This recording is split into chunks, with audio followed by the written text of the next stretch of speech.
Hello student, मैं shine Luthra. आज हम करेंगे क्लास 5th मैथ्स का चैप्टर नंबर 4 करेंगे हम पार्ट्स एंड होल्स। इसके अंदर हमें यहाँ पे फर्स्ट जैसे हमें फ्रैक्शन दे रखा है, सेकंड हमें इसके अंदर टाइम दे रखा है, फिर हमें मनी दे रखा है। तो सबसे पहले हम फ्रैक्शन कर लेते हैं। इसमें हमें बोला गया है कि कौन सा मिक्स फ्रैक्शन है, कौन सा प्रॉपर है, कौन सा इम्प्रॉपर है, कौन सा लाइक और अनलाइक है। तो सबसे पहले देखो, जो हमारा फर्स्ट है, फर्स्ट हमारा प्रॉपर फ्रैक्शन है। प्रॉपर फ्रैक्शन में हमारा जो है वो क्या आता है, प्रॉपर फ्रैक्शन में जो है हमारे न्यूमिनेटर छोटे होते हैं डिनोमिनेटर से। ठीक है, ये न्यूमिनेटर छोटे हैं डिनोमिनेटर से, तो ये हमारा प्रॉपर फ्रैक्शन है। इम्प्रॉपर इसको ऑपोजिट हो जाता है, इसमें न्यूमिनेटर बड़े हो जाते हैं, डिनोमिनेटर छोटे हो जाते हैं, तो इम्प्रॉपर में आ जाता है। उसके बाद देखो, ये हमारा देखो लाइक में दो आ रहे हैं। अब जिसमें डिनोमिनेटर सेम होते हैं ना, वो हमारा लाइक फ्रैक्शन होता है। तो इसमें भी डिनोमिनेटर सेम है और इसमें भी सेम है, तो ये हमारा लाइक में आ रहा है। ठीक है, और मिक्स फ्रैक्शन हमारा इस तरीके से होता है, या देखो 2:1/3, 4:2, इस टाइप से जो लिखे होते हैं हमारे मिक्स फ्रैक्शन होते हैं। अब अनलाइक फ्रैक्शन के लिए ना हमारे न्यूमिनेटर सेम होना चाहिए, इसमें ऐसा कोई भी हमें नहीं दे रखा, जबकि इन्होंने दो ऐसे दे दिए जिसमें हमारे डिनोमिनेटर सेम है, तो वो लाइक फ्रैक्शन में आ गए। अनलाइक में हमारा जो है न्यूमिनेटर जो है सेम होना चाहिए, तो वो इसमें हमें इन्होंने नहीं दे रखा। सेकेंड देखो, right the fraction of the following. Total कितने हैं? 8 में से जो है वो 3 कलर्ड है, तो 3/8 हो गया ये। ठीक है, 3 है नहीं 2 है, 2 कलर्ड है, सॉरी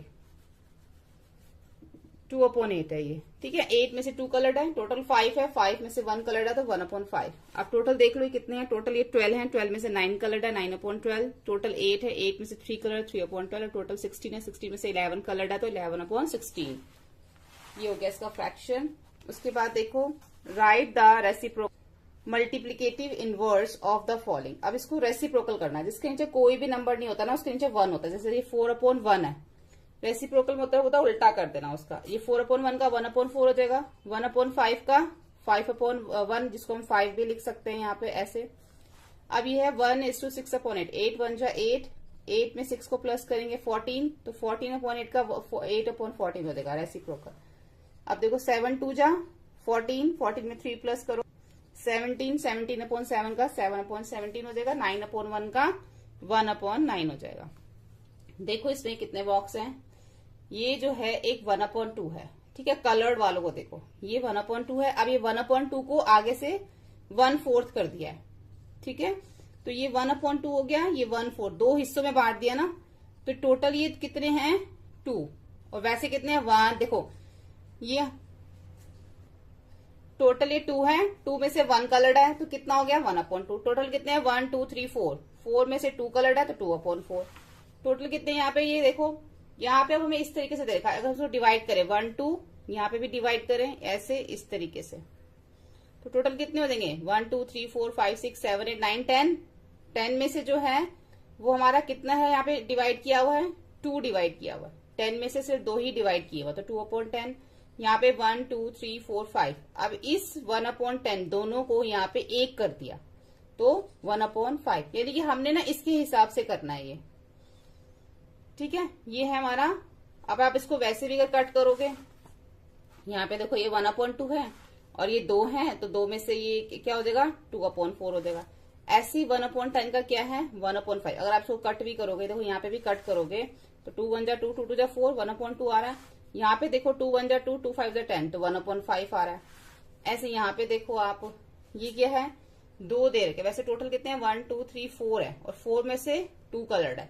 अब इसमें सारे ही कलर थे, तो जैसा यहाँ पे लिखा हुआ था वैसे ही हमने कर दिया। इसमें 2 थे जो उन्होंने ब्रेक कर रखे थे, सॉरी, और यहाँ पे इसको हाँ ये ब्रेक ही कर रखे हैं ना, 2 अलग अलग कर रखे हैं, तो इसलिए ये 2/10 हो गए थे, क्योंकि ये 2 है 2/10। फिर ये सिंगल था नीचे 1/5। अब ये कलर्ड वाला आ गया 1 2 3 4, टोटल 4 है, जिसमें से 2 कलर्ड है 2/4। टोटल ये कितने 1 2 3 4 5 6 7 8, 8 है, जिसमें से 4 कलर्ड है 4/8। अगर उसको कट करोगे तो 2/4 ही आएगा आपका। अब देखो, fill in the correct number in the following boxes. अब यहाँ पे देख लो 8 4 जा 32, तो 3 4 जा 12, 11 5 5 जा 25, 11 5 जा 55, 9 2 जा 7 2 जा, यहाँ पे डिवाइड हो रखा है 3, उल्टा देखो 3 को 6 से डिवाइड किया, 3 2 जा 6, 1 2 जा 2, 6 10 जा 60, 3 10 जा 30, 2 8 जा 16, 5 8 जा 40। क्वेश्चन नंबर 6 में बोला गया है, find the equivalent fraction of 7/9 having देखो हमें यहाँ पे ना 7/9 के इक्विवेलेंट फ्रैक्शन निकालना है, जिसमें न्यूमिनेटर हमारा 63 होना चाहिए। 7 9 जा 63 होता है, सेम उसी नंबर से हम नीचे भी मल्टीप्लाई करेंगे, 9 9 जा 81। अगर हम इसको कट करते हैं 7 के टेबल से तो फिर से हमारा 7/9 आ जाता है। अगर कट करने के बाद हमारा फिर से 7/9 आ रहा है तो वो हमारा इक्विवेलेंट फ्रैक्शन है। इसी तरीके से यहाँ पे डिनोमिनेटर 18 हमें लेके आना है।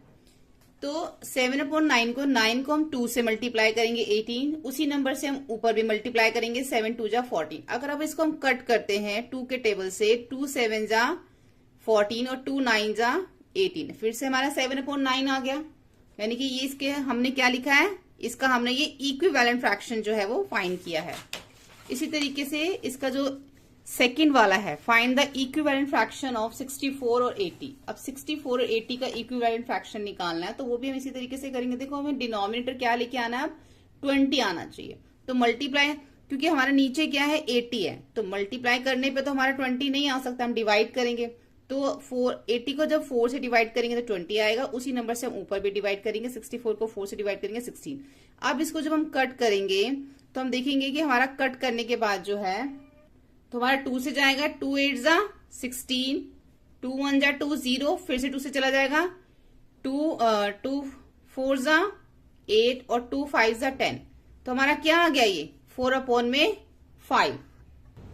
इसी तरीके से इसमें करेंगे। देखो इसमें न्यूमिनेटर हमें क्या लाना है 32, तो 64 को 2 से डिवाइड करेंगे 32, 80 को भी सेम उसी नंबर से डिवाइड करेंगे 40। अब इसको हम कट करेंगे 2 से, 2 1 जा 2, 2 6 जा 12, 2 2 जा 4 0, फिर से क्या आ जाएगा, 2 8 जा 16 और 2 10 पे चला जाएगा 20। यहाँ पे आ जाएगा हमारा 2 4 जा 8 और 2 5 जा 10। देखो इसका भी क्या आया, हमारा 4/5 आया। जब हम 64 80 को कट करते हैं तो हमारा क्या आता है, 4/5 आता है।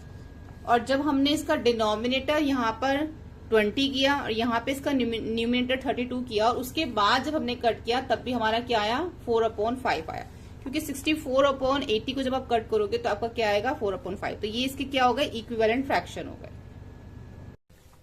यहाँ पे हमें फ्रैक्शन में लिखना है बस, 16/4, 24/7, 94/31, 63/5, बस ऐसे फ्रैक्शन में लिखना है। अब हम देखेंगे ये डिवीजन फैक्ट। डिवीजन फैक्ट में क्या है कि हमने इन दोनों को डिवाइड करना है, ठीक है। तो यहाँ पे 0 से 0 कट जाएगा, 5 को 4 से करो, 11 को 6 से, 15 को 23 से, सारे हमारे पॉइंट में आएंगे क्योंकि पूरे जो हमारे नहीं जो है डिवाइड होंगे। उसके बाद हमें इम्प्रॉपर फ्रैक्शन में करना है। इम्प्रॉपर फ्रैक्शन क्या, देखो 3 को 2 से पहले मल्टीप्लाई करो, उसमें 1 प्लस कर दो, 3 2 जा 6 में 1 प्लस किया 7, तो 7/2। ऐसे ही 6 को 5 से मल्टीप्लाई करेंगे 30 में 4 प्लस करेंगे तो 4/5। ये हमारा इम्प्रॉपर फ्रैक्शन हो गया। 4 को 10 से किया 40 में 3 प्लस किया तो 43/4। ऐसे ही 9 5 जा 45 में 7 प्लस किया 52, तो 52/9। उसके बाद देखो convert each of the following mixed में। अब इसको मिक्स्ड में करना है। 4 को 14 से आपने डिवाइड करना है, तो नीचे आपका रिमाइंडर बचेगा, वो आपका न्यूमिनेटर हो जाएगा। जो आपका क्वोशिएंट होगा वो आपका इधर आ जाएगा, ठीक है। और ये 4 हमारा जो है नीचे आ जाएगा। सभी में आपने इसी तरीके से करना, रिमाइंडर, न्यूमिनेटर, ये हमारा डिनोमिनेटर हो जाएगा और ये हमारा जो है इधर साइड में आएगा, जिससे हमारे मिक्स फ्रैक्शन बनेगा। तो सभी में देखो इसी तरीके से जो है आपको करना है डिवाइड करके, ठीक है। इसका हो जाएगा 4:1/7, 9:3/9 और 6:2/6 आ जाएगा। यहाँ पे हमें क्या करना है, फिल इन द करेक्ट। देखो 3 2 जा 6, 3 3 जा 9, 8 2 जा 16, 8 3 जा 24। ये सिर्फ टेबल ही आपने एक तरह से लिखना है। यहाँ पे देखो 11 3 जा है तो 4 3 जा, फिर यहाँ पे हमें दे रखा है 4 5 जा तो 11 5 जा, यहाँ पे हमें दे रखा था 7 2 जा तो 4 2 जा, फिर उसके बाद है 4 3 जा तो 7 3 जा, यहाँ पे 7 4 जा दे रखा था 20 तो 9 4 जा हो जाएगा, फिर 9 5 जा तो 7 5 जा हो जाएगा 35। यहाँ पे हमें लोएस्ट टर्म जब तक ये कट सकता है हमने इसको जो है वो कट करना है। तो सबसे पहले 6/12 यानी कि 6 1 जा 6, 6 2 जा 12, 1/2 आ गया। यहाँ पे हमारा 2 5 जा 2, 7 जा 14, 5/7 आ गया। ये हमारा 5 के टेबल से चला जाएगा, 5 9 जा 45, 5 1 जा 5, 1 0 इधर चला गया तो 1 इधर चला गया तो क्या गया 10 बन गया, 5 2 जा 10। अब 3 से कट जाएगा, 3 3 जा 9, 3 4 जा 12 तो 3/4 आ गया। 9 के टेबल से कट जाएगा, 9 8 जा 9, 9 जा तो 8/9 आ गया। अब ये आगे कट नहीं सकता ना। अब बताना है कि इसके नियर कौन सा है। 1/8 के नियर 3/8 है कि 1/2 है। अब देखो इसका डिनोमिनेटर अलग है, इसका तो 8 ही है लेकिन इसका अलग है, तो इसका डिनोमिनेटर सेम कर लेंगे। पहले इसको 1/2 को अगर हम 4 से मल्टीप्लाई करते हैं तो 8 आ जाएगा, सेम उसी नंबर से ऊपर करेंगे तो 4/8 हो गया। तो अब हमारे पास आ गया 1/8, 2/8, 3/8 और 4/8। तो 1/8 के नियर क्या पड़ रहा है? 3/8। तो यही जो है इसके वो नियर पड़ेगा। अब यहाँ पे तीनों डिनोमिनेटर सेम है। 1/3 के नियर क्या पड़ेगा? 2/3 पड़ेगा। ऐसे यहाँ पे देखो ये 8 है लेकिन इन दोनों के डिनोमिनेटर सेम नहीं है, तो पहले सेम कर लेंगे, 8 कर लेंगे। 1/2 को दोनों को 4 से मल्टीप्लाई करेंगे तो 4/8 हो जाएगा। ऐसे ही 1/4 को 2 से मल्टीप्लाई करेंगे दोनों 2/8 हो जाएगा। तो एक 4/8 हो गया, एक 2/8। अब 5/8 के नियर क्या पड़ेगा? 4/8। यहाँ पे भी इसी तरीके से हम इसको कर लेंगे। 3/8 है और 1/2 है, तो उसको 1/2 को किससे मल्टीप्लाई करेंगे? 4 से, तो 4/8 हो जाएगा। ठीक है। अब 1/8 के नियर क्या है? सेम ही है, ये हमारा ऊपर वाला ही है 3/8। यहाँ पे देखो हमें यहाँ पे इक्विवेलेंट फ्रैक्शन जो है, check the given fraction as बताना है कि इक्विवेलेंट फ्रैक्शन है कि नहीं है, कि दोनों का सेम आ रहा है कि नहीं आ रहा, हमें इसमें ये बताना है। जब हम इसको कट करते हैं 2/4 कट करेंगे, 2 1 2, 2 2 4, 3 1 3, 3 2 6, सेम आ रहा है। यहाँ पे आएगा 2 5 और 2 2 तो दोनों 5/2 हो गए। यहाँ पे देख लेते हैं, ये हमारा नहीं होगा क्योंकि दोनों ही नहीं कट हो सकते। 7/13 और 5/11 भी हमारे कट नहीं हो सकते। तो बताना है कि कौन सा इक्विवेलेंट है और कौन सा नहीं है। तो ये दोनों इक्विवेलेंट फ्रैक्शन है और ये नहीं है। यहाँ पे देखो, यहाँ पे हमें एक डायग्राम जो है बनाना है, जिसके अंदर हमें draw the diagram to show the equivalent of the following fractions. तो किस टाइप से डायग्राम बनाओगे? इसके अंदर हमें 1/3 और 4/12 और 2/5 और 4/10, मैं आपको दिखा देती हूँ किस तरीके से आपने इसको बनाना है। इस टाइप से जो है ना, आपको ये ऐसा वाला फ्रैक्शन बनाना है। ठीक है, जैसे हमने ये देखा था, तो ऐसे ही आपको ये यहाँ पे भी बनाना है। ठीक है, ये 1/3 और 4/12 दे रखा है। उसके बाद देखो ये डिटरमाइन है 1/5 को काटना है। देखो ये कैसे कटेगा? 5 1 जा 5, 5 8 जा 40, ऐसी 2 1 जा 2, 2 5 जा 10 और 0 आ जाएगा। 3 1 जा 3, 3 3 जा 9 और 30 को 2 से मल्टीप्लाई करेंगे तो 60। अब 15 10 आ जाएगा, 15 को से कट करेंगे 10 और 10 को 4 से मल्टीप्लाई करेंगे तो 40। यहाँ पे भी ऐसे करेंगे हम। 7 7 3 जा 21, 30 30 को 2 से मल्टीप्लाई किया 60, 9 1 जा 9, 9 5 जा 45 और 0 आ गया।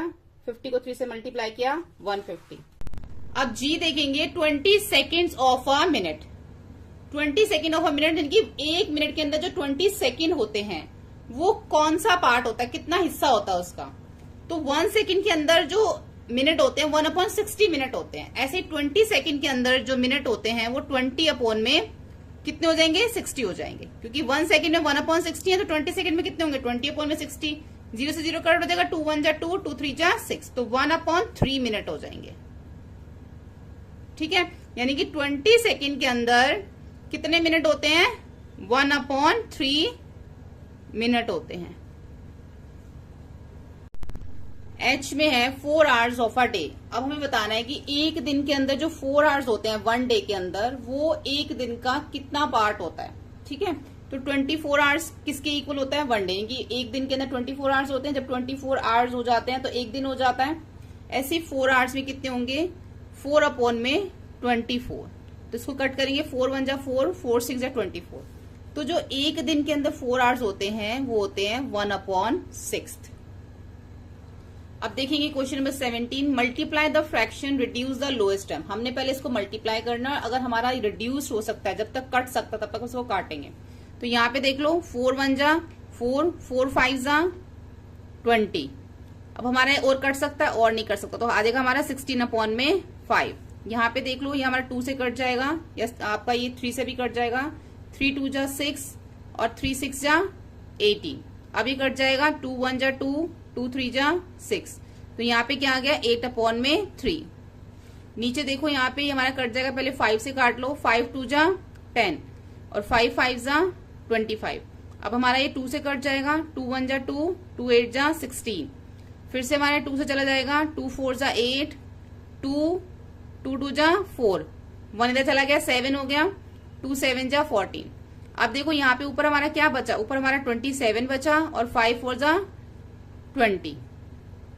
ठीक है, अब नीचे वाला देखो, यहाँ पे इसको ये हमारा कट जाएगा। 3 1 जा 3, 3 1 जा 3, 3 2 जा 6। अब फिर से कट जाएगा हमारे 3 से चला जाएगा 3 3 4 जा 12 और 3 6 जा 18 हो जाएगा। ठीक है, उसके बाद हमारा ये फिर से जो है 3 से जा सकता है 3 2 जा 6, 3 3 जा 9 और 0, 2 1 जा 2, 2 2 जा 4। बचा क्या हमारा नीचे 30 और ये 2 बचा, ऊपर बचा 1। 30 को 2 से मल्टीप्लाई करेंगे 60, तो 1 अपॉन में 60 ई है हमारा। यहाँ पे भी देख लेते हैं जो हमारा कर सकता है। देखो 4 1 जा 4, 4 2 जा 8, 3 1 जा 3, 3 3 जा 9, 3 1 जा 3। तो बचा क्या हमारा, यहाँ पे ऊपर हमारा 2 बचा न्यूमिनेटर में, और 31 को 5 से मल्टीप्लाई करेंगे तो 155 आएगा। उसके बाद ये है हमारा, इसको पहले हम सॉल्व कर लेते हैं। देखो 5 3 जा 15, 15 में 1 प्लस करेंगे 16 अपॉन में 3 आ गया। 4 2 जा 8, 8 में 1 प्लस करेंगे 9 अपॉन में 2 आ गया, और 8 अपॉन में 9 आ गया। तो 9 से तो हमारा 9 कट जाएगा। ये 2 1 जा 2, 2 4 जा 8 हो जाएगा। ठीक है, उसके बाद हमारा यहाँ पे कुछ और कट रहा है, उसके बाद हमारा यहाँ पे कुछ भी नहीं कट रहा। तो यहाँ पे हमारा 16 बचा, यहाँ 4, 16 4 जा 64, और नीचे बचा हमारा 3। अब यहाँ पे हमें क्या करना है, divide the fraction and reduce the lowest term. अब ये 3 अपॉन 8 है, यहाँ पे डिवाइड का साइन है तो ये मल्टीप्लाई हो जाएगा 5 अपॉन 9 का, 9 अपॉन 5 हो जाएगा ना। ये देखो कोई कट नहीं पा रहा, तो 9 3 जा 27, 8 5 जा 40। ठीक है, अगर ये देखो 4 1 जा 4, 4 3 जा 12। अब हमने इसको यहाँ पे भी रेसिप्रोकल कर दिया था, अब आगे नहीं कर सकता, तो 7 अपॉन में 9 आ जाएगा। यहाँ पे भी कोई नहीं कट रहा हमारा, तो 13 3 जा 39, 4 2 जा 8। यहाँ पे नहीं कट रहा, 44 अपॉन में 7। ई में देखो 4 6 जा 24, 24 में 1 प्लस करेंगे 25 अपॉन में 4, 5 2 जा 25 अपॉन में 4, और 5 2 जा 10, 10 में 3 प्लस किया 13 अपॉन में 5 आ गया। अब ये डिवाइड की जगह मल्टीप्लाई हो जाएगा, तो ये रेसिप्रोकल हो जाएगा। 13 अपॉन 5 का क्या हो जाएगा, 5 अपॉन में 13, 25 इंटू 5 125, और 4 इंटू 13 52। अभी हमारा कट नहीं सकता। यहाँ पे देखो ये 7 अपॉन में 10 है, अभी हमारा इसके नीचे क्या है 1 है, लेकिन ये रेसिप्रोकल होके 1 अपॉन में 14 हो जाएगा। तो 7 1 जा 7, 7 2 जा 14। तो क्या बचा यहाँ पे 10, 10 को 2 से मल्टीप्लाई किया 1 अपॉन में 20। ऐसे यहाँ पे देखो, यहाँ पे भी रेसिप्रोकल हो गया, कट नहीं रहा यहाँ पे, तो 8 अपॉन में 9 आ जाएगा। यहाँ पे 7 से 7 कट जाएगा, 2 1 जा 2, 2 4 जा 8, तो 4 आ जाएगा। ठीक है, यहाँ पे बताना है कि कौन सा फ्रैक्शन हमारा ग्रेटर है। जिसका न्यूमिनेटर हमारा सेम होता है, तो उस केस में जो छोटा डिनोमिनेटर होता है उसको ही हम ग्रेटर बोलते हैं। न्यूमिनेटर सेम है तो उसमें स्मॉल डिनोमिनेटर ये है, तो ये ही फ्रैक्शन ग्रेटर है। अब जिसमें डिनोमिनेटर हमारे जो है सेम होते हैं, तो जो न्यूमिनेटर ग्रेटर होगा वही फ्रैक्शन ग्रेटर होगा। यानी कि जिसमें न्यूमिनेटर सेम होते हैं ना, वो उल्टा हो जाता है, छोटा वाला ही हमारा बड़ा हो जाता है। फिर इसको हम नॉर्मल कर लेंगे तो दोनों सेम ही आएगा। इसको अगर हम 5 2 जा 10, 10 में 3 प्लस है 3 अपॉन 13 अपॉन 5 ही आएगा। अगर हम ये करेंगे तो इसमें हमारा ये ग्रेटर आ रहा है। ठीक है, क्योंकि दोनों के जो हमारे डिनोमिनेटर सेम है। तो 6 3 जा 18, 18 में 4 प्लस करेंगे 22 आएगा, 22 अपॉन में 60 आएगा, 6 आएगा। और यहाँ 6 3 जा 18 है, तो 6 2 जा यहाँ पे 12 हो गया। 12 में अगर हम 5 प्लस करेंगे 17 आएगा, तो 22 वाला बड़ा हो जाएगा। ऐसे इसमें न्यूमिनेटर सेम है, तो जो डिनोमिनेटर स्मॉल है वही हमारा फ्रैक्शन बड़ा होगा। इसमें भी हमारा देखो ये वाला बड़ा है। क्यों, अगर हम इसको देखो 5 अपॉन 6 और 4 अपॉन 3 करेंगे ना, तो अगर हम इसको क्रॉस मल्टीप्लाई करें तो 5 3 जा 15 और 6 4 जा 24। तो 24 वाला 4 अपॉन 3 हमारा जो है वो ग्रेटर हो जाएगा इसके अंदर। ये हमने क्रॉस मल्टीप्लाई से हमने इसको बताया। 5 3 जा 15 और 6 4 जा 24, तो 24 वाला बड़ा हो जाएगा। ऐसे इसको हम चेंज करेंगे, और ये इसका चेंज करने के बाद हम इसको क्रॉस मल्टीप्लाई करेंगे, तो 248 वाला जो है हमारा ये ग्रेटर हो जाएगा। यहाँ पे भी इसमें डिनोमिनेटर सेम है, तो 12/13 जो है वो ग्रेटर है। असेंडिंग और डिसेंडिंग में कर लेंगे। डिनोमिनेटर सेम है तो 1 3 4 6 7, न्यूमिनेटर सेम है तो जो छोटा है वही, जो हमारा जो ग्रेटर है वही हमारा क्या है इसमें स्मॉलर। मैंने आपको बताया ना, जब न्यूमिनेटर सेम होते हैं, जैसे ये 10 है, ये हमारा सबसे छोटा है, फिर 8 7, यहाँ पे क्या है, ये 10 है, 10 के बाद आएगा हमारा 7 वाला, 10 के बाद आएगा 8, 8 के बाद 7, 7 के बाद आएगा हमारा 3, ये 2 टाइम हो गया ना, 7 के बाद 5 और उसके बाद 2/3। तो इनकी ऑपोजिट हो गया, उसका उल्टा हो गया। जो सबसे बड़ा था हमारा नंबर वही सबसे छोटा हो गया। अब यहाँ पर हमें पहले सबके डिनोमिनेटर सेम करने पड़ेंगे, है ना। तो अगर हम एलसीएम लेते हैं इसका 5425 का, तो हमारा एलसीएम आता है 20। तो सबके डिनोमिनेटर 20 करने पड़ेंगे। 5 को 4 से करोगे 20, 4 को 5 से करोगे, सारा का सारा जिस नंबर से नीचे करोगे उसी से ऊपर।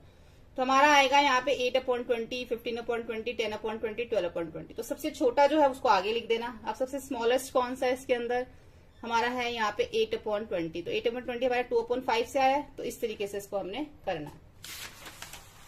ऐसे ही आपको सेम डिसेंडिंग करना है। अब देखो इसमें न्यूमरेटर सेम है, सबसे छोटा वाला जो है इसके अंदर वही सबसे बड़ा है।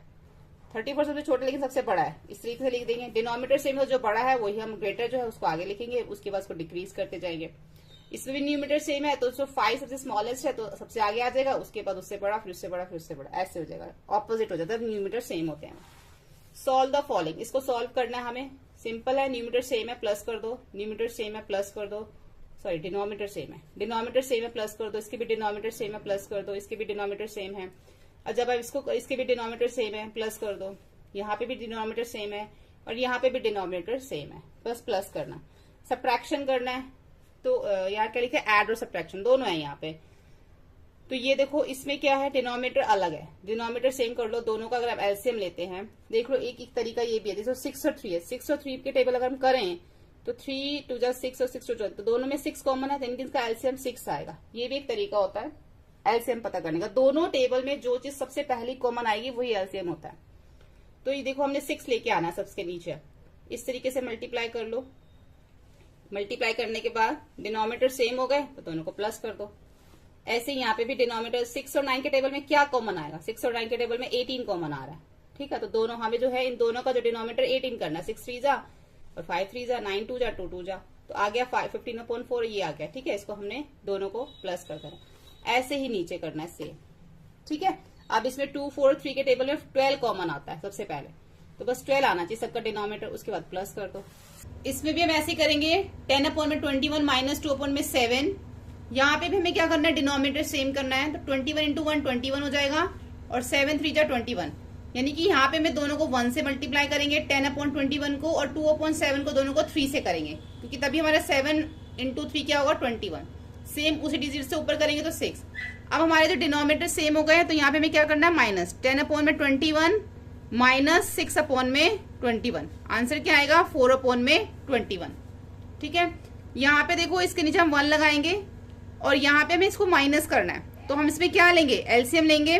16 को 1 से हम क्या करेंगे, डिवाइड, तो 16 आएगा। 16 को 1 से मल्टीप्लाई करेंगे तो 16 ही आएगा, तो 16, और यहाँ पे 16 को 16 से डिवाइड करेंगे तो 1 आएगा, 1 को 7 से मल्टीप्लाई करेंगे 7, तो 16 - 7 कितना हो जाएगा, 9/16। बस आपने सबके डिनोमिनेटर सेम करते जाने हैं। 3 और 7 के टेबल में क्या कॉमन है, 21 कॉमन है, तो 21 कर देना सबका। 4 और 6 के टेबल में 12 कॉमन है, तो सबका आपने डिनोमिनेटर 12 कर देना है, उसके बाद आपने उसको प्लस कर देना।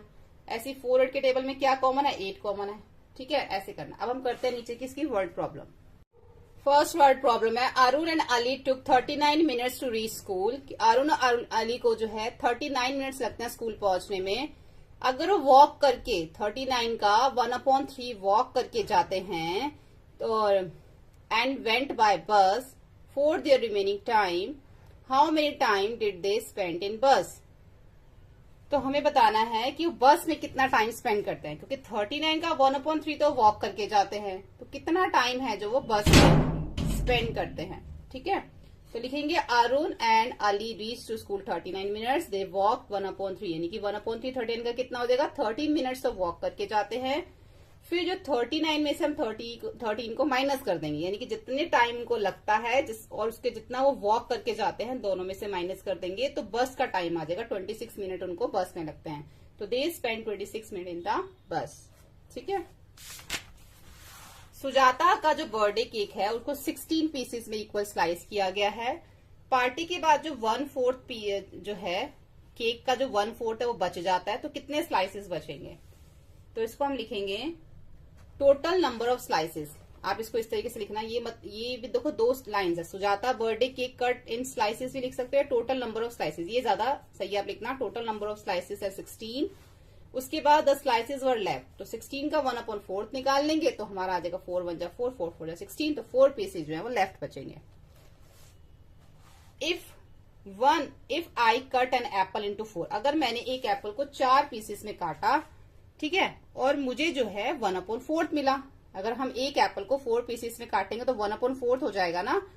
उसके बाद उसने बोला कि अगर मैंने 1/4 को कट किया 1/2 में तो मुझे 1/8 पीसेस मिलेंगे।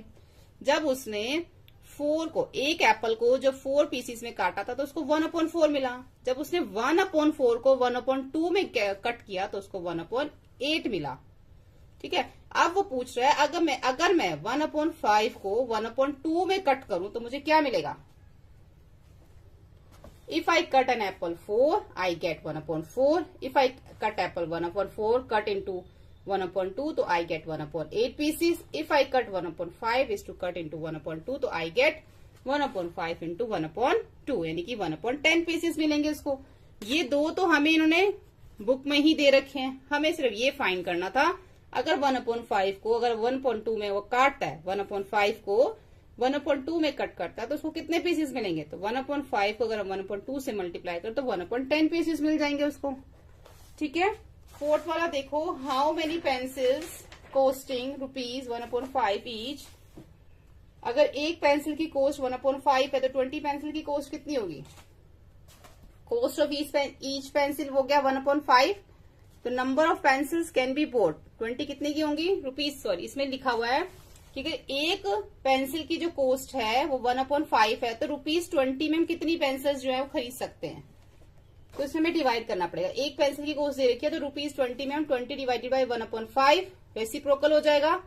20 इंटू ये 1/5 का हो जाएगा 4/1 तो 20 को 5 से मल्टीप्लाई कर देंगे 100 आ जाएगा, यानी कि ₹20 में वो 100 पेंसिल्स परचेज कर सकते हैं। उसके बाद है Rahul study science for 1/3 hours. उसने जो साइंस इतना पढ़ा, इंग्लिश उसने 1/2 पढ़ा, तो कितना टाइम उसने स्टडी करी। टोटल दोनों को प्लस कर दो, साइंस उसने इतना पढ़ा, इंग्लिश इतना पढ़ा, तो टोटल कितना हो गया। दोनों का एलसीएम ले लो, 6 आ जाएगा। अब 6 को 3 से क्या करेंगे, हम दोनों को डिवाइड करेंगे। 3 2 जा 6, 2 को 1 से मल्टीप्लाई 2 को 3 से डिवाइड करेंगे 3, 2 को 6 से डिवाइड करेंगे 3 और 3 को 1 से मल्टीप्लाई करेंगे तो 3 आएगा। 2 + 3 यानी कि उसने टोटल 5/6 आवर जो है वो स्टडी करी। एफ देखो, एक रॉप है जो 35 मीटर लॉन्ग है। How many pieces of 3:1/2 metre can be cut. अगर उसको हम 3:1/2 मीटर में काटते हैं तो कितने पीसीस हो जाएंगे। रोप की जो लेंथ है 35 मीटर है, pieces of length can be cut 3:1/2 का क्या मतलब है 7/2।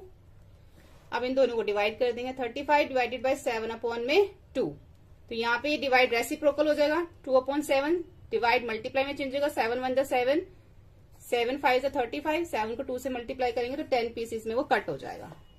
लास्ट देखो, a man travel 20:2/3 kilometre bye बस। एक मैन ने इतना बस से गया, इतना कार से गया, तो टोटल उसकी जर्नी कितने किलोमीटर की है हमें इसमें वो बताना है। ठीक है, तो हम यहाँ पे लिखेंगे अ मैन ट्रेवल, यानी कि इसको हम करेंगे 20 को 3 से मल्टीप्लाई करेंगे 60, 2 प्लस करेंगे 62/3 और ऐसे इसको हम करेंगे तो 197/6, यानी कि बस से वो इतना गया, कार से वो इतना गया। ठीक है, तो टोटल कितना उसने क्या, दोनों को हम क्या करेंगे, डिनोमिनेटर डिफरेंट है, एलसीएम लेंगे सेम, हमारा एलसीएम लेने के बाद 6 आ जाएगा। अब नीचे वाले डिजिट से हमें क्या करना होता है, डिवाइड, और जो आंसर आता है उसको ऊपर वाले से मल्टीप्लाई, ऐसे करके लिख देंगे। दोनों को प्लस करेंगे तो 321/6 किलोमीटर जो है इसका वो टोटल डिस्टेंस है। ठीक है, तो यहाँ पर हमारा जो है ये फ्रैक्शन कंप्लीट हो जाता है। अब हम स्टार्ट करेंगे इसका टाइम। तो टाइम में सबसे पहले है एग्जीबिशन बिगिन एट 9 AM। एक एग्जीबिशन 9 बजे शुरू होती है और वो जो 2 घंटे 15 मिनट 2 hours 15 minute उसका ड्यूरेशन है, तो कितने बजे खत्म होगी। तो 9 में हम 2 hours 15 minutes प्लस कर देंगे तो 11:15 AM पे वो जो है वो फिनिश हो जाएगी। अब 11:15 से 4 घंटे पहले क्या टाइम है, 4 hours क्या है, 11:15 से 4 hours पहले क्या टाइम होगा, सॉरी पहले नहीं आफ्टर, बाद में क्या टाइम होगा। 11:15 के 4 घंटे के बाद क्या टाइम होगा, 11:15 के बाद होगा 12:15, उसके बाद 1:15, 2:15 और लास्ट में हमारा आ जाएगा 3:15। तो 1 2 3 4 आवर्स के बाद क्या होगा हमारा 3:15 होगा। उसके बाद है बिफोर, 6:20 से 8 आवर्स पहले क्या टाइम होगा। अगर हम यहां देखें 6:20 से 6 आवर्स पहले क्या टाइम हो, क्योंकि इन्होंने हमें 8 आवर्स बोला है, लेकिन पहले अगर हम 6 आवर्स देखें कि 6:20 से 6 आवर्स पहले क्या टाइम होगा, तो 12 बज रहे होंगे दोपहर के। ठीक है, जो दोपहर के 12 बज रहे होंगे और जो हमारे 8 है, यानी कि हमने 6 आवर्स तक का टाइम देख लिया, बचा कितने हमारे 2 आवर्स बचे। तो जो दोपहर के 12 बज रहे होंगे उसमें से अगर हम अब यहाँ पर अगर हम देखो 6 घंटे पहले तो 12:20 होगा, 6:20 से अगर 6 आवर्स पहले देखेंगे तो 12:20 होगा। अब उससे 2 घंटे पहले देख लो, तो 2 घंटे पहले क्या हो जाएगा, 10:20 हो जाएगा। ठीक है, 10:20 टाइम आ जाएगा। उसके बाद जो दोपहर के 12 बज रहे हैं उससे 5 घंटे पहले क्या टाइम होगा, तो दोपहर के 12 बजे से 5 घंटे पहले सुबह के 7 बज रहे होते हैं ना, 7 और 5 कितने होते हैं, दोपहर के 12 हो गए। यानी कि आप इसको ऐसे भी काउंट कर सकते हो, उल्टा काउंट कर, देखो 12 है ना, तो 12 से यहाँ पे काउंट कर लो। आप इसको फिंगर्स पे भी काउंट कर सकते हो, 11, 12 से पहले पूछा तो 11, 10, 9, 8, 7, यानी कि सुबह के 7 बज रहे होंगे। उसके बाद है कि 1 hour 30 minutes बिफोर 1:15, 1 घंटा, देखो 1:15 से 1 घंटा 30 मिनट पहले क्या टाइम होगा, 1:15 मतलब 1:45 से 1 hour 30 minute पहले क्या टाइम था, तो 1 hour, देखो 1 hour 45 minute है। अगर हम सिर्फ 1 hour 1 घंटा देखें कि 1 घंटा पहले क्या टाइम होगा, 1:45 से 1 घंटा पहले क्या टाइम होगा, 12:45 होगा। अगर 1:45 से अगर सिर्फ 1 आवर देखे, 30 मिनट ना देखे, तो 12:45 होगा। अब सिर्फ हमने ये मिनट चेंज करना है।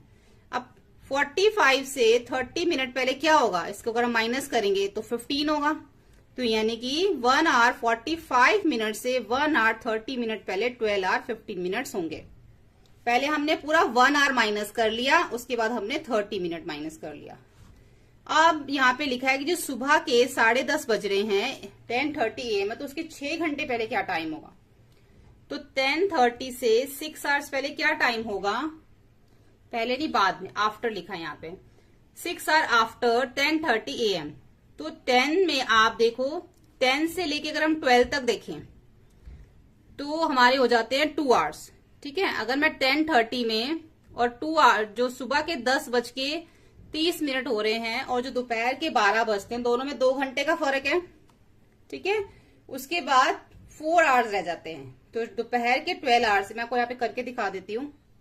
ये देखो, ये 10:30 हो रहे हैं मॉर्निंग के, उसके बाद यहाँ पे ऐसे देख लो 11:30, उसके बाद 12:30, 1:30, 2:30, 3:30 और 4:30। कितने हो गए, 1 2 3 4 5 6 आवर्स हो गया आफ्टर, तो 4:30 आ गया। Rohit left his house at 6 AM। Rohit सुबह 6:40 पे घर से निकलता है और स्कूल 7:20 पे पहुंच जाता है। तो कितना टाइम लगता है उसको पहुंचने में, 7:20 पे पहुंचता है, 6:40 पे निकलता है। देखो ये इसको कैरी देगा, तो ये बन जाएगा हमारा 1 आवर। जो हमारा जब भी हम माइनस करते हैं ना टाइम के अंदर, तो हम 1 नहीं देते, 1 आवर देते हैं, यानी कि 60 मिनट। इसने इसको 60 मिनट दे दिए, तो ये 60 + 20 कितने हो गए, 80, यानी कि अब यहां पर 80 मिनट्स हैं, ये हो गए 6। अब 80 में से 40 को माइनस करेंगे तो 40 मिनट्स, यानी कि उसको स्कूल पहुंचने में 40 मिनट्स लगते हैं। 6 में 6 को माइनस किया 0। ठीक है, जब भी हम सब्ट्रैक्ट करते हैं ना, तो जब भी हम कैरी देते हैं तो पूरा का पूरा 1 आवर कैरी देते हैं, यानी कि 60 मिनट कैरी देते हैं। यहाँ पे हमें टेबल कंप्लीट करना है। 12 आवर्स की क्लॉक है, ये 24 आवर्स की क्लॉक है।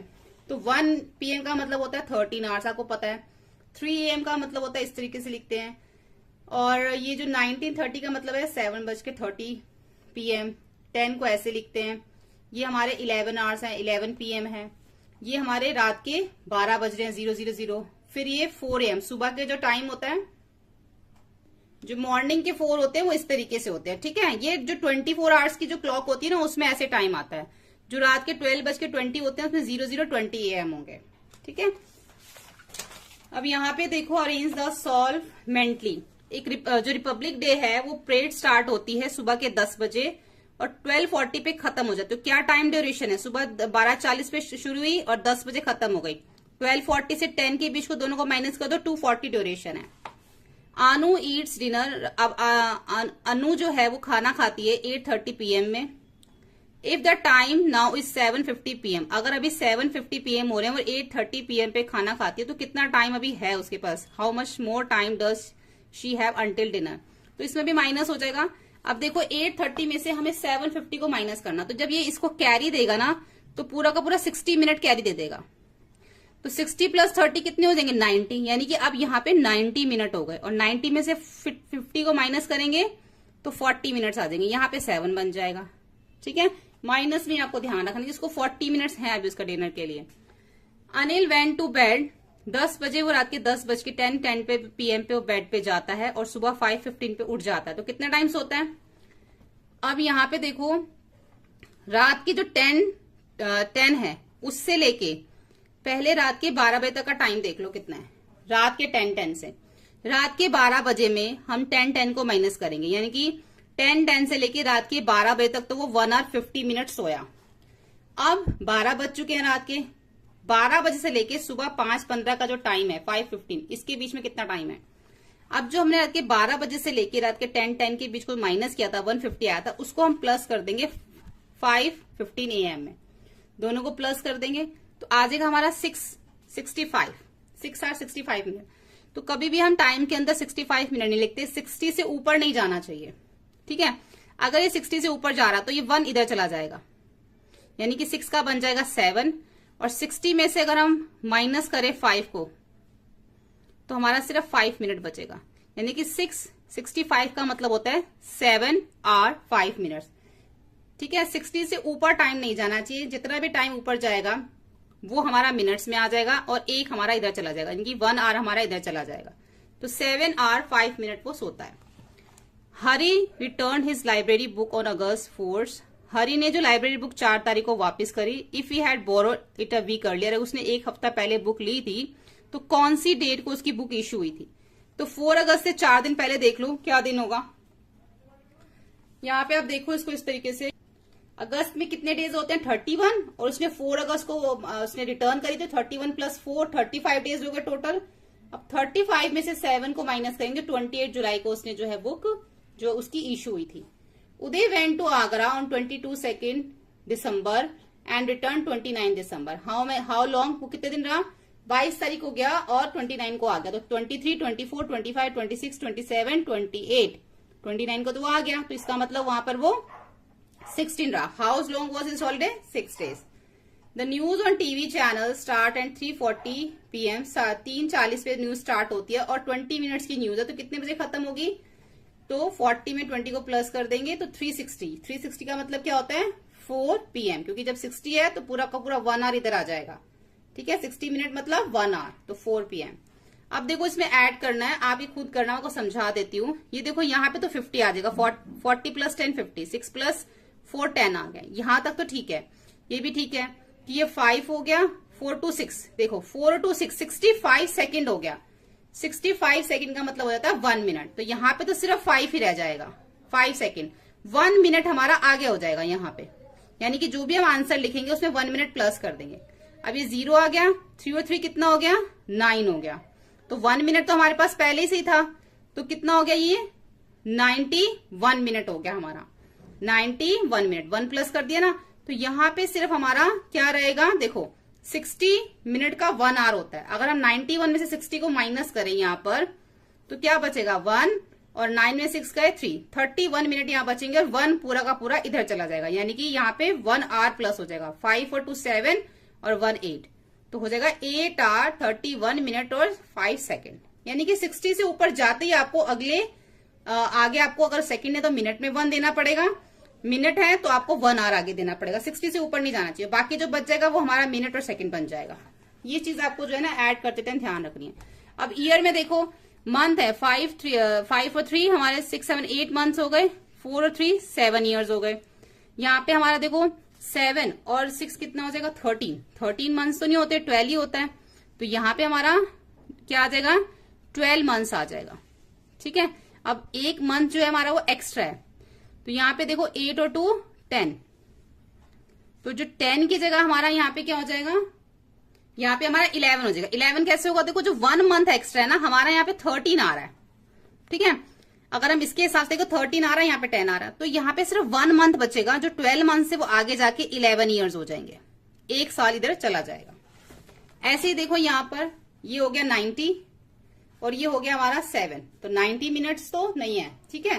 तो यहाँ पे अगर हम 60 मिनट्स होते हैं तो ये एक आगे चला जाएगा, 8 आवर्स बन जाएगा, यहाँ पे बचेंगे 30 मिनट। 60 में से 90 को माइनस करेंगे 30। अब ये पूरा 60 आ रहा है और ये 7, तो इसका मतलब हो गया 8, ठीक है, इसका मतलब 8 हो गया ना। सब्ट्रैक्ट में देखो, जब भी हमने कैरी देना है ना पूरा को पूरा 1 आवर। अब 9 में से 5 तो हमारे माइनस हो सकते हैं, लेकिन 0 में से 5 माइनस नहीं हो सकते, तो यहां पर हमारा है 0.9 मिनट और ये है 55 मिनट। ये 48 आवर्स हैं, ये 14 आवर्स है, तो 0.9 तो नहीं हो सकते यहाँ पे। तो अगर हम इसके अंदर ये इसको कैरी देता है तो ये बन जाता है हमारा 69, ठीक है। अब 69 में से हमें 55 मिनट को माइनस करना है, तो हमारा आएगा 15 मिनट्स। अब ये बन जाएगा 47 आवर्स। 47 में से 14 को माइनस करेंगे 33 आवर्स। ऐसे यहाँ पे देखो 24 डेज में से 18 डेज माइनस हो सकते हैं 6, और 20 मंथ्स में से 12 मंथ भी माइनस हो सकते हैं 8। ये तुम्हारा सिंपल है। यहाँ पे है हमारा मंथ्स और ईयर। अब देखो यहाँ पे 13 मंथ्स में से हमें 6 मंथ्स को जो है वो माइनस करना है। अगर हम क्वेश्चन के अकॉर्डिंग देखिए तो 9 ईयर्स 1 मंथ में से माइनस करना है 7 ईयर्स 16 मंथ्स, तो ये इसको कैरी देगा, ये 8 बन जाएगा, यानी कि पूरा का पूरा 1 साल, यानी कि पूरे के पूरे 12 मंथ हमें इधर देने पड़ेंगे, तो बन जाएगा ये 13 मंथ, ठीक है। अब 13 में से अगर हम 6 को माइनस करते हैं यहाँ पे तो 7 मंथ्स आते हैं यहाँ पे, ठीक है, और 8 में से 7 को माइनस करते हैं तो 1 ईयर, तो 1 ईयर यहाँ पे हो जाएगा 1 ईयर 7 मंथ्स। उसके बाद यहाँ पे देखो मिनट से रखे हैं, 50 मिनट्स में 35 माइनस करने हैं, ये हमारा हो जाएगा सिंपली, आप इसको कर लेना, कोई कैरी देने की इसमें जरूरत नहीं है। यहाँ पे देखो मंथ्स है, अब यहाँ पे 3 मंथ में से 8 मंथ कैसे माइनस होगा, तो इसको कैरी देगा 6, पूरे का पूरा 12 महीना इधर चला जाएगा, ठीक है। 12 में अगर हम 3 को प्लस करते हैं तो कितना हो जाएगा 15, यानी कि यहाँ पे हमारे 15 मंथ्स हो गए। अब 15 मंथ्स में से हम 8 मंथ्स को जो है वो माइनस करेंगे, तो इसमें हमारे 7 मंथ्स बचेंगे। 15 में से 8, अब 6 में से 5 करेंगे तो 5, तो 1 ईयर 7 मंथ्स हो गया ये। अब यहाँ पे देखो, यहाँ पे मंथ है, 10 में 6 माइनस करेंगे 4, 8 में से 4 माइनस करेंगे 4, यानी कि 4 ईयर्स 4 मंथ, ठीक है। ये तो सिंपल था। अब देखो यहाँ पे अब आगे हमारी वर्ड प्रॉब्लम। राकेश ने जो है दिल्ली ट्रेन से वो निकला 8:40 पे निकला और वो पहुंच गया कितने बजे, अच्छा वो नाइट में 8:40 पे निकला PM पे और मॉर्निंग 6:20 AM पे पहुंच गया। तो हम क्या करेंगे, जो रात के 8:40 से लेके रात के जो 12 बजे का टाइम है, हमेशा ना आधा आधा करके टाइम होगा। 8:40 रात के 12 बजे से लेकर 8:40 के बीच में टाइम देखो 8:40, तो 8:40 से लेकर नाइट 12 बजे तक 3 आवर्स 20 मिनट का जो है वो टाइम है यहाँ पे, ठीक है, समझ आ गई। यानी कि रात के 8:40 से रात के 12 बजे तक इतने घंटे हो गए। अब उसके बाद अब हमारे पास जितने आवर्स आ चुके हैं उसमें हम 620 प्लस कर देंगे, तो टोटल टाइम ड्यूरेशन होगा 940। आगे हमें सारे ऐसे ही करने, ये इसलिए आप ध्यान रखना कि हमेशा 12 बजे तक का हमें निकालना है, और जो उसमें निकल जाएगा और हमें जो दे रखा होगा पहले हम उसको फिर हम उसको प्लस कर लेंगे, कि एक बार हमें माइनस करना होगा और एक बार प्लस। यहां देखो, Jatin fell sick on March 12. He recovered from his illness on 2nd May. How many days did he remain sick? तो पहले मार्च 12 से 31 तक देख लेंगे, 19 डेज हो जाएंगे। 1 अप्रैल से तक 30 मई तक जो 30 अप्रैल तक जो है वो हमारे 1 अप्रैल से 30 अप्रैल तक 30 डेज हो जाएंगे। 1 में और 2nd में 2 डेज हो जाएंगे, सबको प्लस कर देंगे, टोटल 51 डेज जो इसको रिकवर होने में लगे, ठीक है। उसके बाद है मॉडर्न स्कूल स्टार्ट, सुबह 8:10 पे वो स्टार्ट होता है और क्लोज हो जाता है 1:50 PM पे। 8:10 से स्टार्ट होता है 1:50 PM पे क्लोज हो जाता है। तो क्या टाइम ड्यूरेशन बताना है स्कूल का, how many hours does the school function for. तो उस पहले हम सुबह के जो 8:10 है और जो दोपहर के 12 बज रहे हैं उसके बीच का टाइम देख लेते हैं। तो मॉर्निंग के 8:10 और जो दोपहर के 12 नून के 12 है, उन दोनों के बीच का ड्यूरेशन आ रहा है 450 आवर्स माइनस करने पे। अब 450 के अंदर हम 150 को प्लस कर देंगे, तो टोटल टाइमिंग आ जाएगा 6 आवर्स, ठीक है। क्योंकि अगर हम यहाँ पे इसको प्लस करते हैं 450 में 150 को प्लस करते हैं तो यहाँ पे हमारा आ जाता है 100 आ जाएगा ना। तो ये जो है हमारा जो है वो आगे चला जाएगा। जब 100 आगे, टोटल 100 है, 60 मिनट्स होते हैं, तो 40 मिनट इधर बचेंगे और 1 हमारा इधर चला जाएगा, तो 4 5 6 आर 40 मिनट्स भी आएगा। ठीक है, क्योंकि टोटल 100 आ गया, 100 में से 60 हमने इसको दे दिया, यानी कि 1 आवर हमने इसको दे दिया, 40 मिनट इधर बच गया, तो 6 आवर 40 मिनट जो है वो स्कूल फंक्शन का जो है जो ड्यूरेशन है वो यहाँ पे आएगी।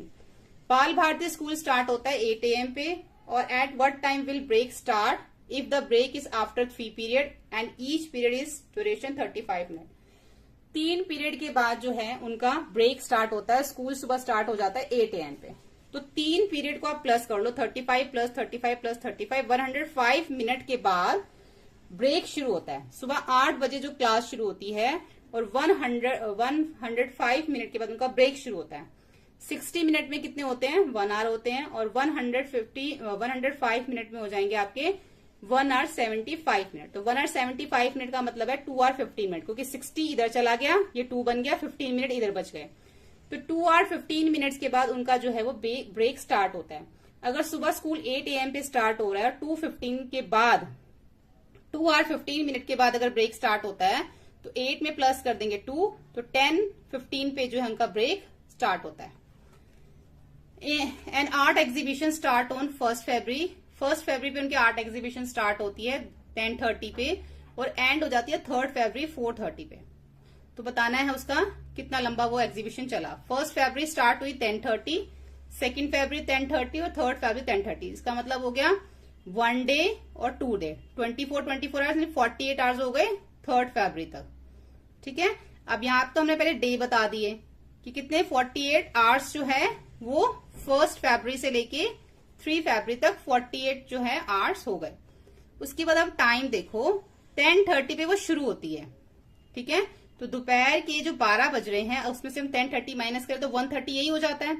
अब 1:30 में हम 4:30 को प्लस कर देंगे, तो यहाँ पे हमारा आ जाएगा 6, यानी कि 30 में 30 प्लस किया 60, इधर चला गया 1 और ये 0 बन गया, यानी कि 6 आवर। अब जो है 48 आवर्स जो ये 3 दिन के थे, साथ में इसके अंदर हम प्लस करेंगे क्या 6 आवर्स ये वाले, तो टोटल जो एग्जीबिशन चली है वो 54 आवर्स जो है वो एग्जीबिशन चली है। 54 आवर्स क्या हो गए, 2 डेज 6 आवर्स। 54 आवर्स का मतलब हो गया 2 दिन 6 घंटे। एफ देखो, Joy join office on 9 July and left after 15 days, यानी कि जॉय ने 9 जुलाई को जो है ऑफिस को ज्वाइन किया और जब उसने ज्वाइन किया ना उसके 15 दिन के बाद उसने ऑफिस को छोड़ दिया। ठीक है, लेफ्ट कर दिया उसने। तो कौन सी डेट को जो उसने ऑफिस लीव किया, तो स्टार्ट किया था उसने 9 जुलाई को, लेफ्ट आफ्टर 15 डेज, है ना, तो ही लीव द जॉब। उसने कब जॉब छोड़ी, तो 15 और 9 को हम क्या कर देंगे प्लस, क्योंकि 9 से उसने स्टार्ट किया, आफ्टर 15 डेज के बाद उसने वो जॉब जो है वो छोड़ दी। आप इसको ऐसे लिख दो, 9 + 15 कर लो, 9 + 15 एक ही बात है वैसे ये। 9 + 15 कितना हो गया 24, यानी कि 24 जुलाई को जो है उसने अपनी जॉब जो है वो लेफ्ट कर दी। 9 जुलाई को उसने ज्वाइन करी थी और 24 जुलाई को जो है उसने वो लेफ्ट कर दी। ठीक है, a cricket match start at 9:20 AM on Saturday and finish 5:50 PM on the same day, यानी कि सैटरडे को 9:20 पे स्टार्ट हुआ, सैटरडे को 5:15 पे खत्म हो गया। तो टाइम ड्यूरेशन बताना है, तो वही करेंगे 9:20 से लेके दोपहर के 12 बजे तक का टाइम देख लेंगे पहले। 240 आवर्स आ गया, अब 240 में 5:15 को प्लस कर देंगे, तो 7 आवर 55 मिनट जो है वो मैच का ड्यूरेशन है। The annual exams started on 9th March and ended on 4th April. How long did they last? तो 9th मार्च से पहले 31st मार्च तक के 22 डेज हो गए, 1st April to 4th April 4 days, total हो गए 26 डेज। ऐसे ही मिस्टर लाल हॉस्पिटलाइज्ड हुए थे 23rd मार्च को और जो है डिस्चार्ज हुए 5th मई को। तो कितना टाइम रहे वहां पे वो, 23rd से 31st तक 8 डेज हो गए, 1st अप्रैल टू 1st अप्रैल 30 अप्रैल तक 30 डेज और 1st मई टू 5 मई तक 5 डेज, टोटल हो गए 43 डेज। जन्नत जो है इंडिया में आया था 14 जून को और वो इंडिया से जो वापस गया लेफ्ट हुआ 5 अगस्त को। तो कितना टाइम रहा यहाँ पे, 14 जून टू 30 जून कितना हो गया 16 days, 1 July to 31 July 31 days, 1 August to 5 August 5 days, total हो गए 52 डेज। बस लेफ्ट लखनऊ टू 6:10 पे वो निकली और दिल्ली जो है 11:20 पे पहुंच गई। सेम डे पे कितना टाइम लगा, पहले 6:10 से लेके दोपहर के 12 बजे तक का टाइम देख लो, 5:50 और 550 को फिर हम प्लस कर देंगे किसके अंदर, 1120 में, यानी कि इसको 16 आवर्स 75 मिनट्स जो लगे। तो इसको हम कैसे लिखेंगे, क्योंकि 60 से ऊपर आ गया तो 1 आवर इधर चला जाएगा, ये बचेगा इधर 15, तो 17 आवर्स 15 मिनट लगे। What will be the day 10 days after children day. Children day के 10 दिन के बाद कौन सी डेट होगी, तो आप काउंट करके लिख लो, 24 डेज होंगे। ऐसे ही रिपब्लिक डे से 12 डेज पहले क्या डेट होगी, 14 जनवरी होगी। ठीक है, एक एरोप्लेन है जो कोलकाता से 17:15 आवर्स पे जो निकलता है, 17:50 का मतलब हो जाता है 5:50 और वो चेन्नई में पहुंचता है 20:23 यानी कि 8:30 पे। तो कितना टाइम लगा उसको, 8:30 में से 5:50 माइनस कर देंगे, सिर्फ 2 घंटे 40 मिनट में वो यहाँ पे चेन्नई पहुंच जाता है। अब हम करेंगे मनी। देखो हमें यहाँ पे ये पता होना चाहिए कि 1 रुपी, अब 4 रुपीज को हमने पैसे में कन्वर्ट करना है। तो जो 1 रुपीज होते हैं उसके अंदर 100 पैसे होते हैं, तो 4 रुपीज में कितने होंगे, 4 इंटू 100 इक्वल 400 पैसे। ठीक है, 6350 पैसे में कितने रुपीज होते हैं, तो ये 63 हमारे रुपीज हैं, 50 पैसे हैं। इसको हम इस तरीके से लिखते हैं 63.50 रुपीज 20 हैज। अब रुपीज 20 में कितने 50 पैसे होंगे। ठीक है, अगर आप यहाँ पे देखो, यहाँ पे रुपीज 20 की बात हो रही है और इसके अंदर 50 पैसे के कितने कॉइन होंगे। अगर आप 50 पैसे के, अगर आपके पास 2 कॉइन्स हैं तो जिसका मतलब होता है 50 प्लस 50 कितना हो जाता है, 100। ठीक है, 100 का मतलब है 1 रुपीज। इसी तरीके की अगर आपके पास 50-50 के 50-50 के अगर आपके पास 40 कॉइन होते हैं तो आपके ये हो जाते हैं रुपीज 20। अगर हम देखें कि 10 कॉइन्स, अगर 50 के हमारे पास 10 कॉइन्स हैं, ठीक है, तो इसका मतलब है अगर 50 के हमारे पास 10 कॉइन्स हैं, 10 कॉइन्स हैं मान लो 50 के, तो इसका मतलब हो गया कि हमारे पास 5 रुपीज है। अगर आपके पास 50 पैसे के 10 कॉइन्स है तो इसका मतलब आपके पास 5 रुपीज है। फिर से अगर आप देखो 10 कॉइन्स 50 के तो फिर 5 रुपीज, फिर 10 कॉइन 50 के फिर 5 रुपीज, फिर 10 कॉइन 5 रुपीज के फिर से 5 रुपीज, 5, 10, 15, 20 रुपीज हो गए। तो कॉइन कितने हैं, 1, 2, 3, 4, 40 कॉइन्स है ना। इसका मतलब ये है कि 20 रुपीज के लिए अगर 50 पैसे के 40 कॉइन्स होंगे तो आपके 20 रुपीज बनेंगे। उसके बाद है Arun page 5 rupees 54 and ice cream. Arun ने इतने पैसे आइसक्रीम के लिए दिए, इतने पैसे बर्गर के लिए दिए और इतने पैसे उसने कोल्ड ड्रिंक के लिए दिए। If he gives 50 rupees note to the shopkeeper, अगर उसने 50 रुपए का नोट शॉपकीपर को दिया तो कितने पैसे जो उसको वापस मिले। तो जितने भी पैसे उसने खर्च करे हैं पहले उनको प्लस कर लो, 550, 1550 और 8 तीनों को प्लस किया, 20 रुपीज 100।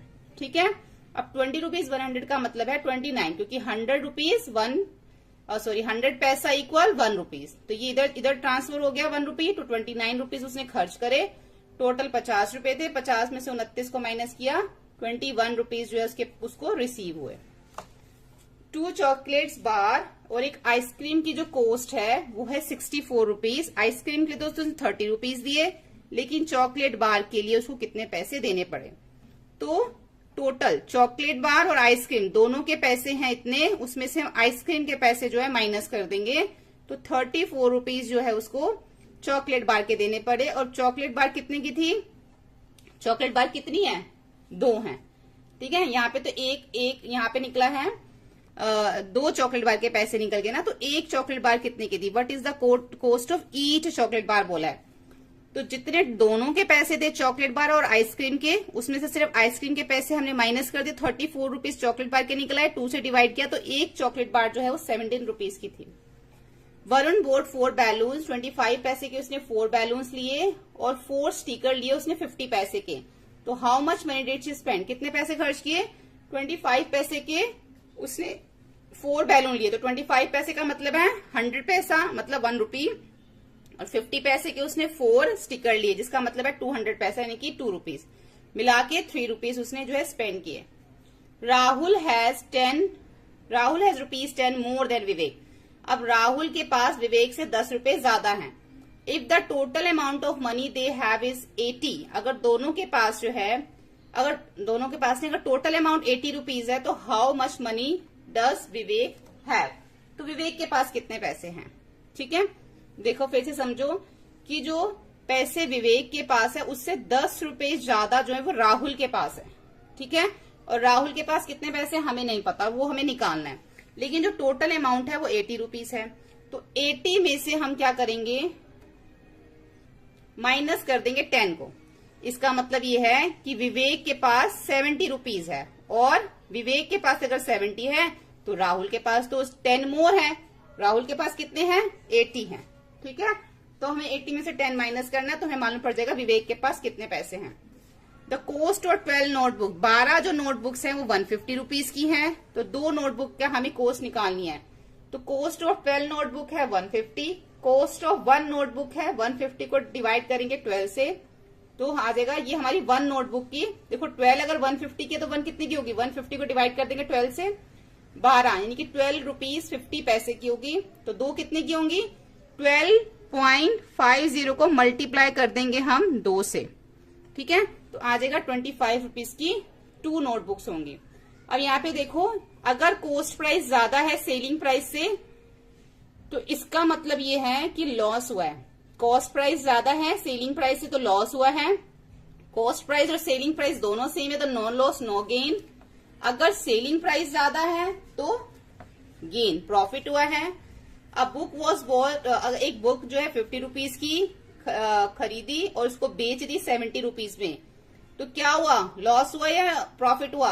अगर 50 की उसने खरीदी और 70 में बेच दी, उसको 20 रुपीज का प्रॉफिट हो गया। अब पेन वॉज सोल्ड ₹15, एक पेन जो है 15 रुपए का बेच दिया और उसके ऊपर उसको 5 रुपीज का लॉस हुआ है, at a loss of 5 rupees. If a profit of ₹5 to be made, it should have been sold.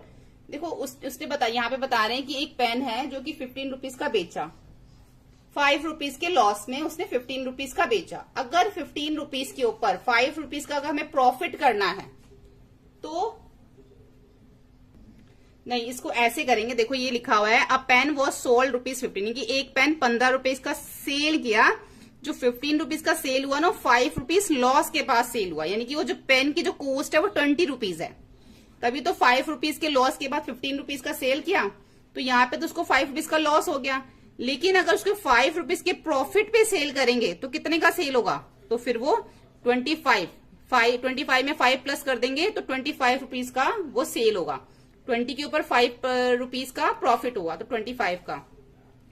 A toy was sold एक टॉय जो है 200 रुपीज एट प्रॉफिट ऑफ ₹25। एक टॉय है जो बेचा गया 200 रुपए का, उसके ऊपर प्रॉफिट हुआ है 25 रुपीज का। The coast price was twice, तो टॉय की कोस्ट प्राइस क्या थी, कोस्ट प्राइस हमें इसके अंदर बतानी है। तो जो टॉय बेचा गया 200 का, उसके ऊपर जो 25 रुपीज का जो प्रॉफिट हुआ है, यानी कि 200 में से 25 माइनस कर दो तो उसकी कॉस्ट प्राइस निकल आएगी। ठीक है, 175 का है, 25 रुपीज उस पर प्रॉफिट रख के बेचा तभी तो 200 का बना हो। रीटा बॉट एन आयरन, उसने एक आयरन खरीदा ₹575 का and sold it at profit 85 rupees, और 575 के ऊपर उसने 85 रुपीज का जो है उसने उसके प्रॉफिट अर्न किया। तो कितने का बेचा उसने, 575 में 85 को प्लस कर दो 660। A second hand radio was bought ₹450, 30 was spent on repairing it. It was sold at 490, it was sold at profit. देखो एक सेकेंड हैंड रेडियो था जो कि खरीदा था 450 का, उसके ऊपर 30 रुपए लगाए रिपेयरिंग के, 30 रुपीज लगाए रिपेयरिंग के लिए। इट वॉज सोल्ड 490, अब उसको 490 का जो उसको बेच दिया। अगर उसने 450 का लिया और 30 रुपीज ऊपर लगाए तो कितने का पड़ गया, 480 का, और बेचा कितने का, 490 का, तो 10 रुपीज का प्रॉफिट हो गया। Sudha spend ₹8.75 on chips and this on sweets. Sudha ने इतने के चिप्स और इतने के जो है वो स्वीट्स लिए। She received ₹6 as change, she received, उसको जो है 6 रुपए वापस मिले, तो how much money did she pay. तो यहां पर हम करेंगे, इन दोनों को प्लस कर लेंगे। ठीक है, उसने इतने पैसे चिप्स पे और इतने पैसे उसने स्वीट्स पे खर्च किए, उतने पैसे उसको मिले, तीनों को प्लस कर लोगे तो 20 रुपीज आ जाएगा। ठीक है, कि उसने जो है how much money did she पे, उसने कितने पैसे जो है वो पे किए। अब यहां पर देखो, यहां पर है एक नोटबुक है जिसका कॉस्ट प्राइस 8 रुपीज है, सेलिंग प्राइस प्रॉफिट है, सेलिंग प्राइस 14 है, तो उसको प्रॉफिट हुआ 6 रुपीज का। माइनस करके देख लेंगे सेलिंग प्राइस में से कॉस्ट। देखो कॉस्ट प्राइस कम है, सेलिंग प्राइस ज्यादा, तो प्रॉफिट होगा। जब भी हमारा कॉस्ट प्राइस कम होता है और सेलिंग प्राइस ज्यादा होता है तो हमेशा प्रॉफिट होता है। यहाँ पे हमारा कॉस्ट प्राइस ज्यादा है, सेलिंग प्राइस कम है, तो लॉस हुआ कितने का, माइनस करके देख लो 15 रुपीज का। यहाँ पे हमारा कॉस्ट प्राइस ज्यादा है, यहाँ पे भी सेलिंग प्राइस कम है, तो यहाँ पे भी लॉस हुआ 2 रुपीज का। यहाँ पर हमारा जो है कॉस्ट प्राइस कम है और सेलिंग प्राइस ज्यादा है, तो प्रॉफिट हो गया। यहाँ पे दोनों सेम है, तो नो प्रॉफिट नो लॉस। अब हम देखेंगे हैव यू अंडरस्टैंड। अब देखो यहाँ पे हमें दे रखा है अगर कॉस्ट प्राइस में से अगर सेलिंग प्राइस को माइनस करोगे तो हमेशा लॉस आता है, ठीक है। जैसे कि हम यहाँ देखते हैं, अब हम यहाँ पे हम कॉस्ट प्राइस में से, यहाँ पे हमें दे रखा है कॉस्ट प्राइस 725 दे रखा है। अब इसमें से सेलिंग प्राइस माइनस कर रहे हो तो आपका लॉस आएगा, ठीक है। सेलिंग प्राइस में अगर माइनस करते हो गेन को, यानी कि जितने की चीज आपने बेची उसमें अगर आप माइनस कर देते हो कि जितना आपने उसके ऊपर प्रॉफिट कमाया, तो आपका कॉस्ट प्राइस आ जाएगा। कॉस्ट प्राइस में अगर आप प्रॉफिट को प्लस करते हो तो आपका सेलिंग प्राइस आता है। ये चीज आपको जो है याद रखनी है। सेलिंग प्राइस में जब कॉस्ट प्राइस माइनस करते हो तो हमेशा प्रॉफिट होता है। देखो कॉस्ट प्राइस में जब माइनस करोगे सेलिंग प्राइस को तो लॉस हो जाएगा, लेकिन जब कॉस्ट प्राइस के अंदर आप देखो यहाँ पे कॉस्ट प्राइस में से हम सेलिंग प्राइस को माइनस कर रहे थे तो लॉस हो गया। इसका ऑपोजिट कर दो, सेलिंग प्राइस में से कॉस्ट प्राइस करोगे तो प्रॉफिट हो जाएगा। ये आपको खुद से याद रखना है, ठीक है। और कॉस्ट प्राइस और सेलिंग प्राइस सेम है तो नो प्रॉफिट नो लॉस। अब कॉस्ट प्राइस में से लॉस को अगर माइनस करोगे तो भी आपका सेलिंग प्राइस निकलेगा। देखो कॉस्ट प्राइस में आप गेन को प्लस करो, कॉस्ट प्राइस में आप लॉस को माइनस करो, हमेशा जो है आपका क्या निकलेगा, सेलिंग प्राइस ही निकलेगा। When the selling price of an article is less than it's cost the seller makes loss. देखो जब सेलिंग प्राइस कम होगा ना कॉस्ट प्राइस से तो लॉस ही होगा, ठीक है। In case of no gain no loss the cost price the selling price are same, तो सेम ही होगा फिर वो प्राइस।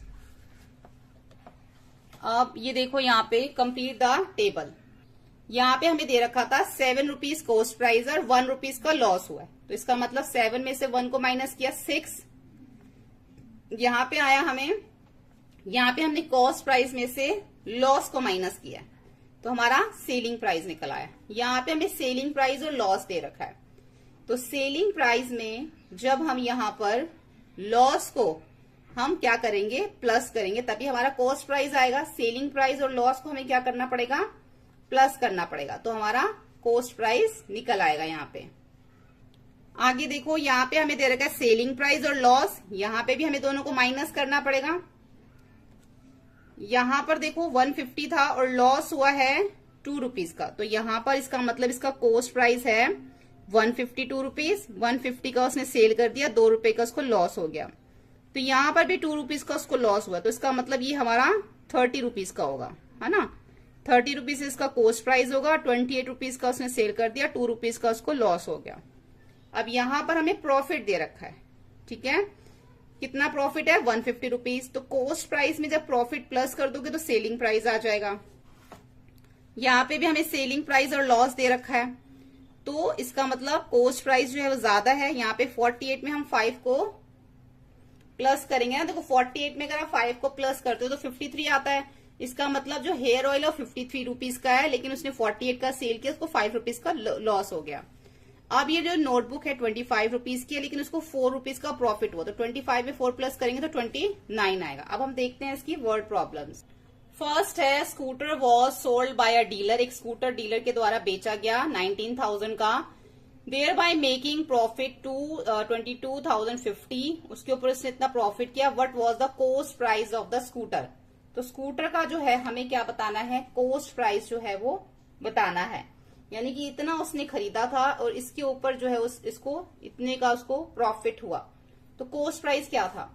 देखो यहाँ पे पहले जो सेलिंग प्राइस ऑफ स्कूटर है वो 19,000 है और प्रॉफिट उसको हुआ था इतने का 22,250 रुपीज का उसको प्रॉफिट हुआ है, ठीक है। और कॉस्ट प्राइस क्या हो गया स्कूटर का, 19,000 में से 2,250 को जो हम माइनस करेंगे, 2,250 को माइनस करेंगे तो हमारा आएगा 16,750 रुपीज जो है इसका वो कॉस्ट प्राइस है, ठीक है। तो ये हमारा इसका सीपी निकल आया, ये सेलिंग प्राइस हो गया, ये इसका प्रॉफिट हो गया।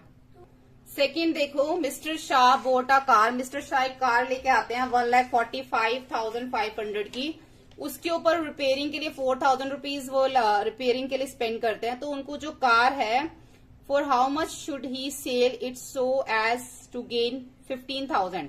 तो कितने की कार बेचेंगे कि इनको 15,000 का प्रॉफिट हो जाए। तो मिस्टर शाह ने जो कार बोर्ड करी है वो करी है 1,45,500 की। उसके ऊपर उन्होंने कितने पैसे लगा दिए? 4,000 रुपीज। तो अब उसका कोस्ट प्राइस क्या हो गया? दोनों को प्लस कर दिया, 1,49,500 रुपीज का कोस्ट प्राइस हो गया। अब जो है उनको प्रॉफिट होना चाहिए 15,000 का, तो इसके अंदर आप 15,000 को प्लस कर दो। तो यानी कि अगर वो 1,64,500 की कार सेल करेंगे तभी उनको 15,000 का प्रॉफिट होगा।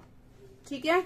उसके बाद सी देखो, 8 सेक ऑफ व्हीट मतलब 8 बोरी गेहूं की है जो कि बेची गई है इतने की, making a profit this what was the cost price. 8 बोरी गेहूं की इतने की बेची है, उसके ऊपर उनको प्रॉफिट हुआ है 635 रुपीज का। तो उस बोरी का कोस्ट प्राइस जो है वो हमें 8 बोरियों का कोस्ट प्राइस निकालना है। तो यहाँ पे हम लिखेंगे 8 सैक ऑफ व्हीट है रुपीज 4,582, प्रॉफिट उनके ऊपर उनको हुआ है 635 का। कोस्ट प्राइस निकालने के लिए हम क्या करेंगे, सेलिंग प्राइस में से प्रॉफिट को माइनस कर देंगे, तो इसका क्या निकल आएगा? कोस्ट प्राइस निकल आएगा। ठीक है, सेलिंग में से माइनस कर देंगे हम कोस्ट प्राइस को, तो इसका क्या निकल आया? कोस्ट प्राइस निकला है, सेलिंग में से हमने प्रॉफिट को माइनस किया है। तो 3,947 रुपीज का इसका कोस्ट प्राइस है, इतने का उनको प्रॉफिट हुआ और इतने की उन्होंने बेच दी। ठीक है। उसके बाद डी देखो,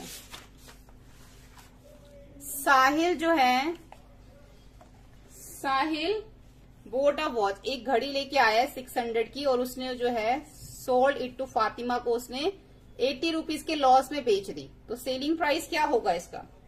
तो यहां लिखेंगे, आप साहिल बॉट अ वॉच भी लिख सकते हो या फिर आप कोस्ट प्राइस ऑफ वॉच भी लिख सकते हो, दोनों आ सकता है। ऐसे यहाँ पे कोस्ट प्राइस, यहाँ पे जैसे मैंने 8 सैक ऑफ व्हीट लिखा है ना, तो आप यहाँ पे सेलिंग प्राइस ऑफ व्हीट भी लिख सकते हो। इस तरीके से भी हम जो है इसको लिख सकते हैं, सेलिंग प्राइस ऑफ व्हीट। जैसे ऊपर कार का था तो कार में था कि उन्होंने खरीदी है, तो आपको कार का ये लिख सकते थे इसमें कि कोस्ट प्राइस ऑफ कार, ऐसे भी लिख सकते हो। ठीक है, तो इस टाइप से जो है आप इनको लिख सकते हो। यहाँ पे भी आप लिख सकते हो कि जो साहिल ने जो घड़ी खरीदी, ये लाइन ना लिख के आप ये लिख दो यहाँ पे कोस्ट प्राइस ऑफ वॉच हो गया 600, लॉस हुआ है उसके ऊपर 80 रुपीज का। ठीक है, तो उसने कितने की बेची है? जब 80 रुपीज का लॉस हुआ है तो 600 में से 80 को माइनस कर देंगे। इसका मतलब उसने फातिमा को जो घड़ी है 520 रुपीज की सेल करी है, तभी उसको 80 रुपीज का लॉस हुआ है। अब आगे देख, अरुण ने जो है बोट किए हैं 144 रुपीज के ऑरेंजेस 150 में, यानी कि 144 ऑरेंजेस का मतलब होता है 12 डजन उसने ऑरेंजेस लिए 150 के। ही स्पेंड 20 ऑन द ट्रांसपोर्टेशन, 20 रुपए उसने उसके ट्रांसपोर्टेशन पे भी खर्च करे हैं। तो टोटल उसको कितने का पड़ गया? वो 170 रुपीज उसका कोस्ट प्राइस हो गया ऑरेंजेस का, यानी कि 12 डजन ऑरेंजेस कितने के हो गए? 170 रुपीज के हो गए। अब हमें बताना है